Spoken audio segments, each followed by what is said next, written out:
Commissioners, if you would please turn on your microphones. And Jill, can you call the roll, please? Commissioner Bond, Here? Commissioner Yekitis, Here. Chairman Hammond, Here. Commissioner Brazaska, Here. Commissioner Mildred McJames, Here. Commissioner Yin, Here. and Commissioner Kelsey is not present. Thank you. First item on the agenda is the approval of the minutes from Planning and Zoning Commission meeting of September 7th, 2023.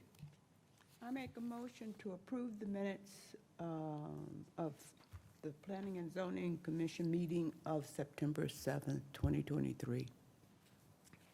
I'll second. Have a motion and a second. Please call the roll. Commissioner Bond, Yes. Commissioner Yekitis, Yes. Commissioner Hammond, Yes. Commissioner Brazaska, Yes. Commissioner McNeil James, Yes. Commissioner Yin. Yes. Thank you. Next item on the agenda is public comment period. If there's anyone in the audience or online that would like to comment on something not on tonight's agenda, please step up to the podium, state your name, and sign in, please. If you have something on tonight's agenda, please wait till that item is called.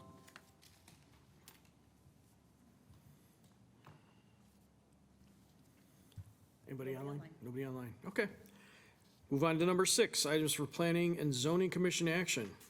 A, PZC 2023-008, special use for multi-unit dwellings and variances. Antonio Castellan, 160 Sherman Avenue. Director.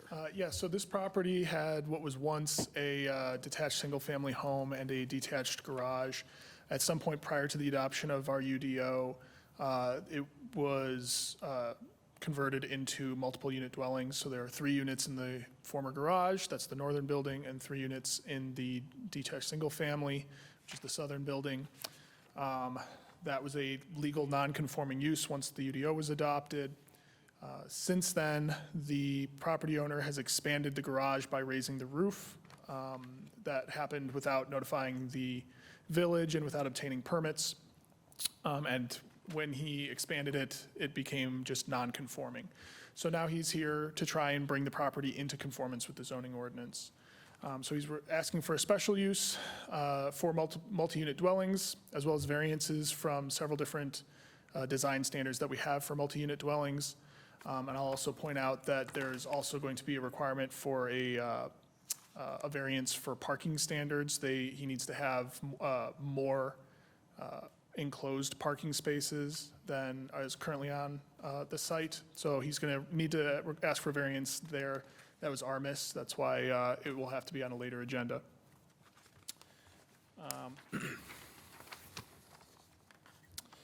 Property's currently zoned R1. And I can go through each of the different variance requests. The UDO requires facade articulation to avoid the appearance of blank walls on multiple unit and townhouse dwelling units on facades facing the front and corner side yards. They must include articulation such as entrances, bay windows, porches, or other architectural features. And the northern building does not provide architectural features such as bay windows or a porch that would meet the required facade articulation on the front facade, as you can see in the pictures attached as an exhibit. So that would be from section 810C1. Another variance from section 810C2. The UDO requires a minimum transparency of 15% on facades facing the front and corner side yards and a minimum transparency of 10% on facades facing the interior side yard. The northern building does not meet the 15% minimum transparency requirement on the front facade. 810C5, the UDO requires that doors and windows must have frames with raised elements such as jambs, entablatures, thresholds, and casings to create articulation. Windows must be set back or into or projected out from the facade to provide facade depth and shadow. The windows on the northern building are not set back or projected out from the facade to provide depth and shadow, and therefore do not meet this design requirement. And 810C6. The UDO requires roof forms to be articulated so that varied planes and massing within the overall roof are provided. Large monotonous roofs and simple pitched roofs without breaks in the expanse of the roof are prohibited. The roof on the northern building is a simple monotonous pitched roof with a shed dormer that extends the entire length of the roof. So what's being proposed would not change the use in any way. It's literally to just bring what is already there into conformance. So the number of units would not change, the number of units in each building would not change, and if it were to be changed in the future with any kind of substantial change to the site plan or number of units, it would have to come back for an amendment to the special use. Should the Planning and Zoning Commission recommend approval of the special use, the following conditions should be applied. Fire alarms must be installed in each building in accordance with the requirements of the Fire Protection District. Permits must be retroactively obtained for the work completed without the knowledge of the village. Those permits, I believe, have already been applied for. All violations outlined in the notice of violation dated 9/28/23 must be brought into conformance with the Unified Development Ordinance or other village ordinances. Those violations include the number of sheds on the property as well as outdoor storage of some materials. The petitioner has signaled willingness to comply. The multifamily use is granted for both the northern building and the southern building, and any expansion or change in the use, such as additions to either structure, will require a new special use. And the petitioner shall, within 6 months, apply for a variance from Table 10.2.1 off-street parking standards to allow the property to have fewer than the required number of enclosed parking spaces. And now it's here for your consideration. Great, thank you. For number 4, is that granted just because it was grandfathered in, or he purchased the property that way? He purchased the property with the multi-unit dwellings already converted. Okay. Okay, so at this time, I will go ahead and open up the public hearing. If you'd like to speak on this matter in front of the commission right now, please step up to the podium, state your name and sign in, please. So this is for the public hearing, consideration of special use for 2 multi-unit dwellings and consideration of a variance from section 8.10.c.1, facade articulation, 8.10.c.2, facade transparency, 8.10.c.5, doors, windows, and balconies, and 8.10.c.6, roof. Again, if you'd like to speak on this, please step up to the podium, state your name and sign in, please.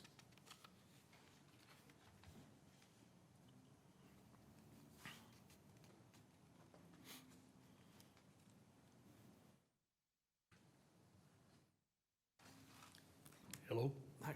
my name's Kevin Kraus. I live at 169 Sherman. Mr. Kraus, do you swear the testimony you're about to give is the truth and the whole truth? Sure. Thank you. I've lived in this house for 8-9 years. And as far as I know, there was not 3 in the house and 3 in the garage apartments. If there was 3 in the garage, all there was 3 beds because it wasn't tall enough to do anything in there. I do like that he's bringing the house back because it was a pretty shabby house on the block. He's done an excellent job in bringing the house back, brings the values of the neighborhood back up by him fixing his piece of property, keeping it with the rest of ours. That's nice. I do not like that there's 3 in there. It's six units total in here. The density of the area. So then, you know, I don't like that.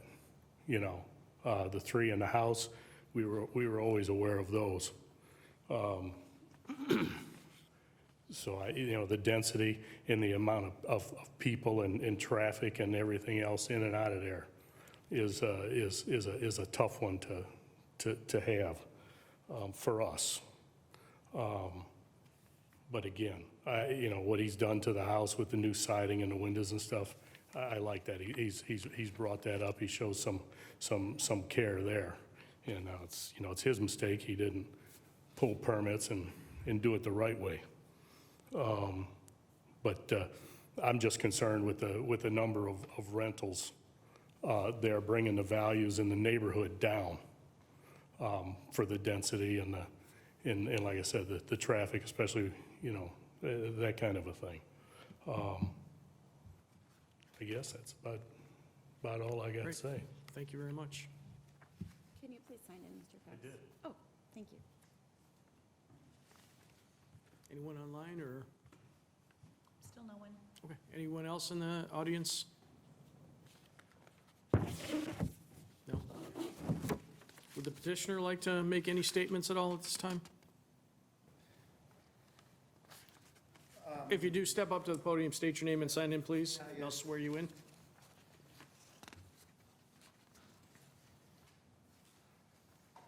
I'm Antonio Castellan.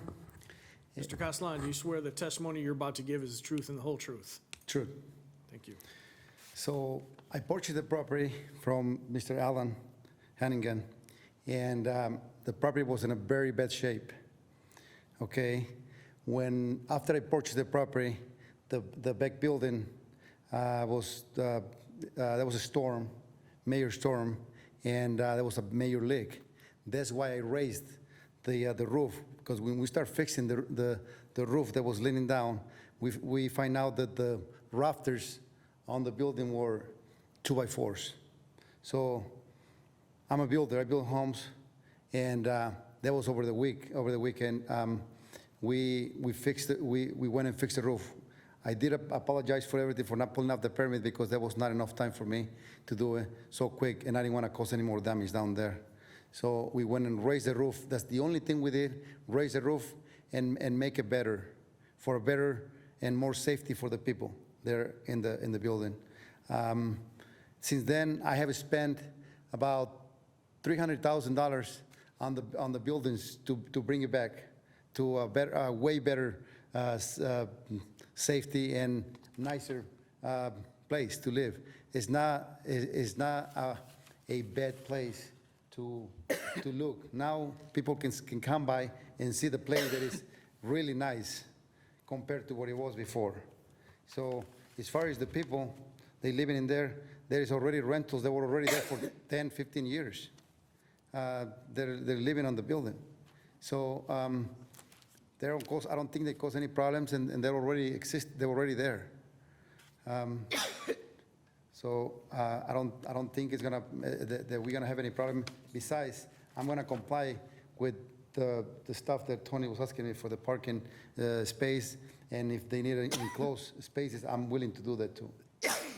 Okay, so you're stating that there were already people living above the garage area? Yeah, there were people already living, and Tony and Matt already went and inspected the properties. Besides, everything is complying with way better than what it was. Okay. And you're the owner of the property? I'm the owner. Okay.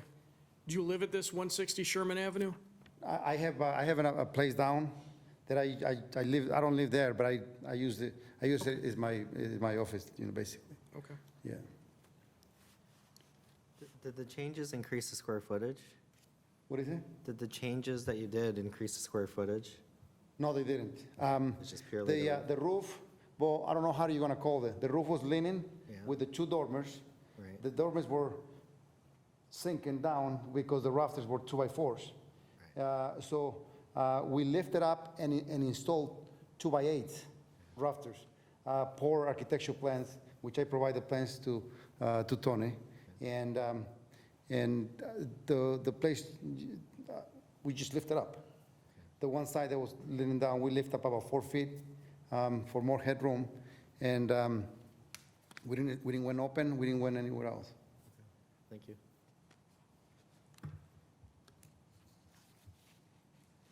Thank you.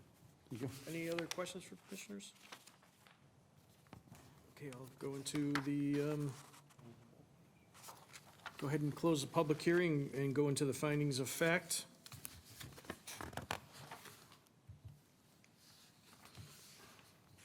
This is for the special use multi-unit dwelling. 1, the proposed special use will not endanger the health, safety, comfort, convenience, and general welfare of the public. Staff's comments: the proposed use has existed on the property for years with no impact on health and safety of the surrounding properties. The village staff cannot recall any complaints about the property over the past 5 years. 2, the proposed special use is compatible with the character of adjacent properties and other properties within the immediate vicinity of the proposed special use. Staff, the proposed multi-unit dwelling use has existed within a single-family district without significant incompatibility for years. 3, the proposed special use will not impede the normal and orderly development and improvement of adjacent properties and other properties within the immediate vicinity of the proposed special use. Response, the proposed use does not prohibit the use or orderly development of surrounding properties. 4, the proposed special use will not require utilities, access road, drainage, and/or facilities or services to a degree disproportionate to that normally expected of permitted uses in the district, nor generate disproportionate demand for new services or facilities in such a way as to place undue burden upon existing development in the area. Response, there are adequate utilities, roadway, access drive, and drainage systems on the existing site. 5, the proposed special use is consistent with the intent of the comprehensive plan, the UDO, and other land use villages policies of the village. So the multiple unit dwelling as a special use in the R1 district is compatible with the UDO and land use policies of the village. So, as we go through the variances, do I need to go through these as well, the variances? Okay. According to section 4.04 of the UDO, the Planning and Zoning Commission must evaluate applications for variance within specific written findings based on each of the following standards. 1, the proposed special use will not endanger the health, safety, comfort, convenience, and general welfare of the public.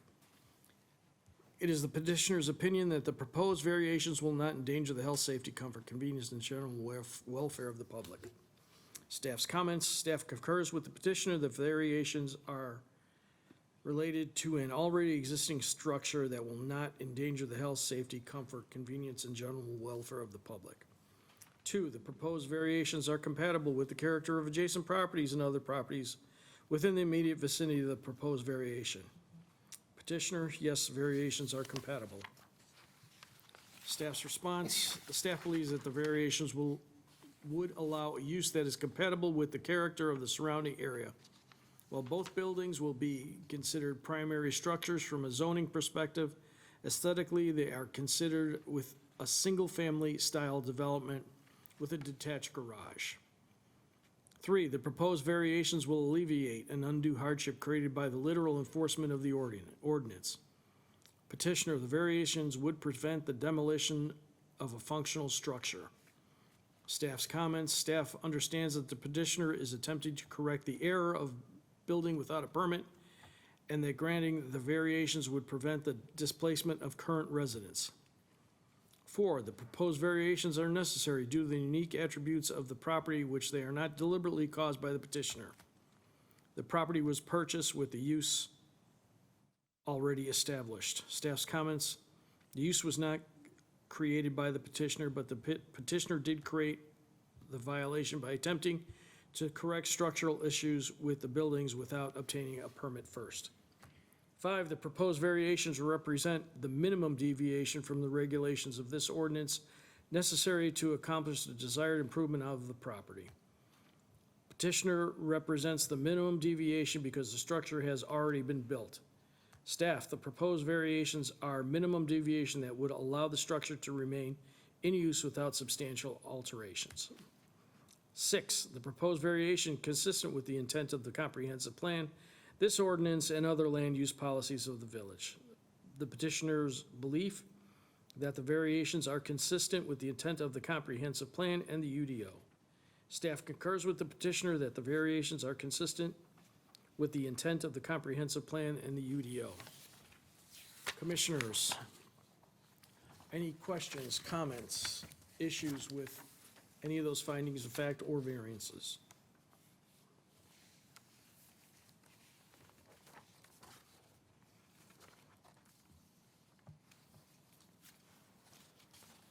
I had a question. You said you raised the roof 4 feet. What was the height of that roof before? The roof was close to 4 feet. There was, the pitch was about saved us, did you have the plans over there, Tony? There was maybe 712? Prior to, yeah, I'm talking about prior to the renovation. That was probably 712, and, what was that? I know we don't have any prior pictures, but. Is there in here? There's an elevation Division was, to the front, so you can see the difference here. Okay, so that was it. you got it? Yeah, I have it, okay. All right. It was like, right now, we got about Kind of been dormered out then, right? we got about 412, the dormers were removed, and we just got one flat roof, one Okay. roof now. I have a question to the owner. Was this always a 6-unit? Yes.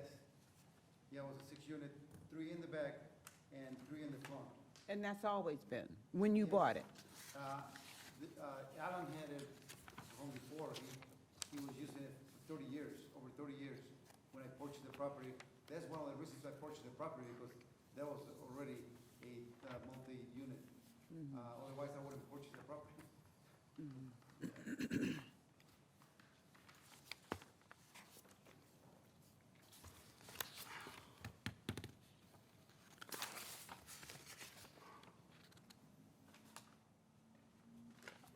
Are the garages single or double? They're single, They're single. single garage. Single Which doors.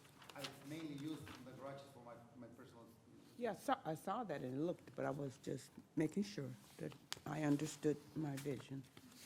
and I have no problem to build more garages if the city levy for the people. So,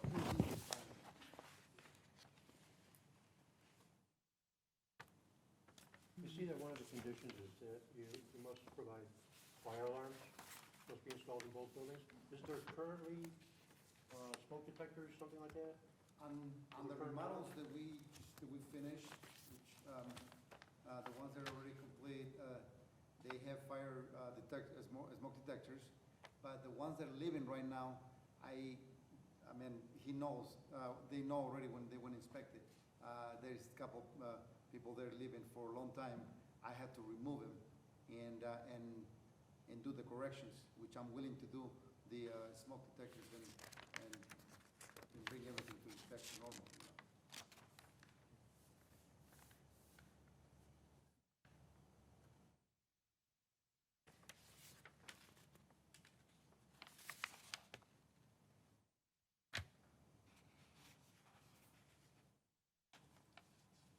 The plan is to remove the sheds, or, Was it again? Yes, Yeah, those are horrible. The renters, John has two portable sheds in the one side, and Ken has another one in the front. So they're plastic, and and when I bought it, they had it already in there. They're small, they're like 8 by 8, I believe. but No, not even, 6 by 6, I'm sorry. is the plan for them to stay? no, To be they're allowed to removed. have one, so they will have to remove Okay. the others. That was my question.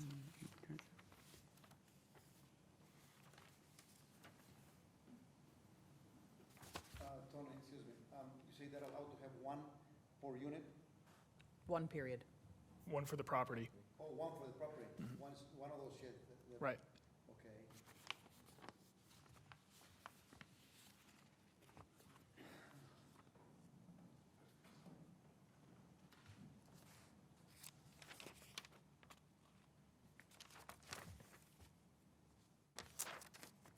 Is there any specific size for the sheds to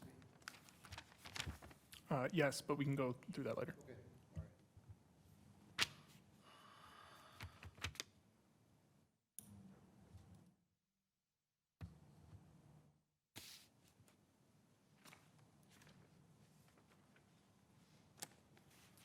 Okay, if there's no further comments or questions. look for a motion.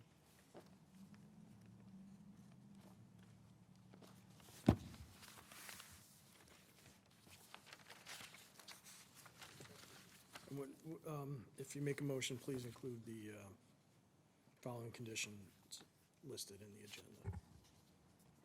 Did we close the public hearing? Yes. Yeah, okay. Well, the public hearing closed. I'm afraid we can't take any more comments or questions. Okay.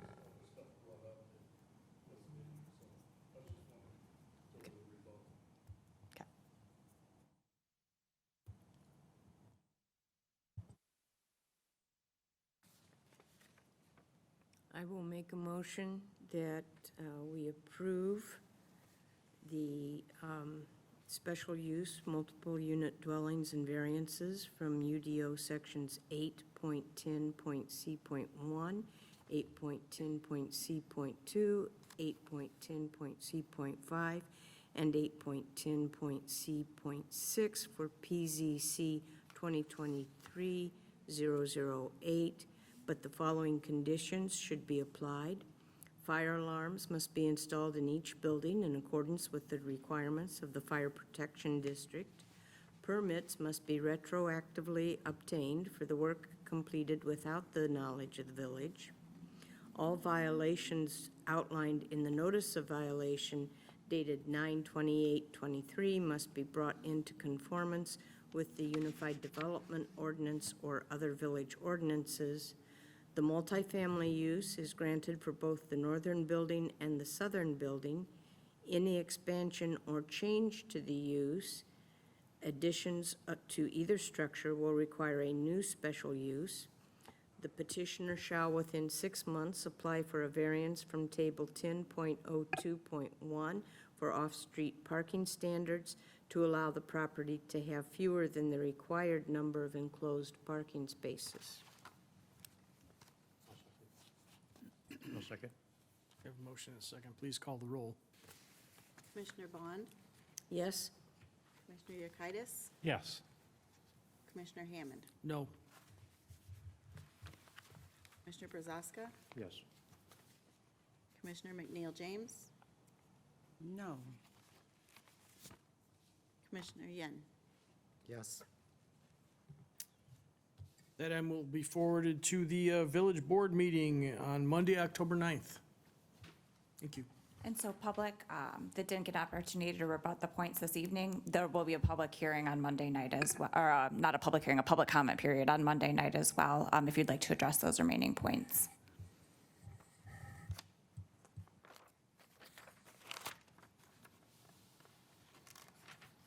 Next item on the agenda is the community development update. Yes. So you might have noticed over on Route 30 in Ogden, we've had some progress. So Cooper's Hawk has received their site development permit and just obtained their building permit for the actual structure this week. So they actually started pouring footings. So things are moving along there. Freddie's continues to struggle through the fire alarm process with the fire district. So we are hopeful that we'll get them open by the end of the month, but at this point, who knows? So fingers crossed you can get some custard and a steak burger by the end of the month.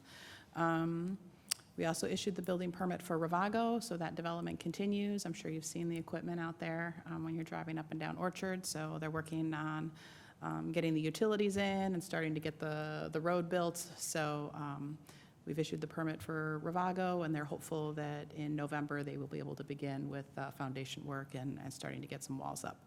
So all of that continues.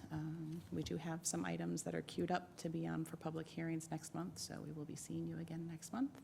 And I believe I sent you guys all invitations for a groundbreaking ceremony for Ravago that we've been invited to. So if you haven't already, let me know if you can attend or not. Please do let me know so I can RSVP with our numbers.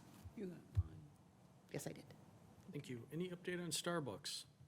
Oh, we did issue that permit as well. So I think they just closed on the property, so they should be starting work soon. Great. Okay. Yours too. Nothing. Go ahead. Next meeting is November 2nd, 2023, and we are adjourned. Thank you.